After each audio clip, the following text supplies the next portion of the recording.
కోల్కతాలోని ఆర్జీకర్ మెడికల్ కాలేజీలో ట్రైనీ డాక్టర్పై హత్యాచారం ఘటన దేశవ్యాప్తంగా ప్రకంపనలు రేపుతోంది.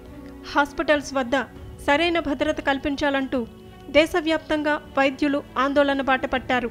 ఈ పరిస్థితులను ఎప్పటికప్పుడు సమీక్షిస్తున్న కేంద్ర హోం మంత్రిత్వ శాఖ కీలక ఆదేశాలు జారీ చేసింది.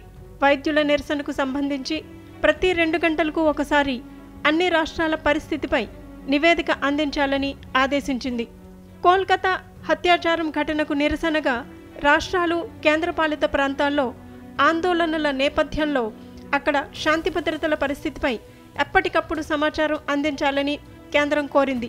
ఫ్యాక్స్ లేదా ఈమెయిల్, వాట్సాప్ ద్వారా కేంద్ర హోంశాఖ కంట్రోల్ రూమ్కి సమాచారం అందించాలని కోరింది.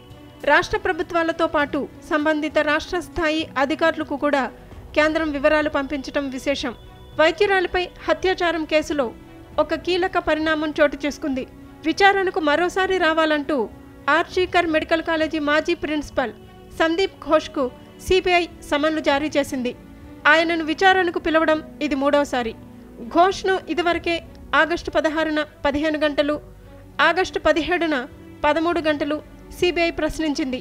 ఇక ఆదివారం ఉదయం 11 గంటలకు మళ్లీ హాజరు కావాలని స్పష్టం చేసింది. ఈ కేసులో ఘోష్పై సిబిఐ ఫోకస్ చేయడం ఆసక్తికరంగా మారింది. కాగా హత్యాచారం జరిగిన తర్వాత ఘోష్ ప్రతిస్పందన ఏమిటి, విషాదానికి సంబంధించి ఆమె కుటుంబానికి, అధికారులకు ఎవరు తెలియచేశారు, ఎలా తెలియచేశారు వంటి విషయాలపై సిబిఐ ప్రధానంగా దృష్టి సారించింది. ఇక ఘోష్తో పాటు ఈ ఘటనకు సంబంధించి వైద్యులు, పోలీసు అధికారులు సహా 40 మందిని ప్రశ్నించాలని భావిస్తున్న సిబిఐ అధికారులు ఇప్పటికే 20 మందిని ప్రశ్నించారు.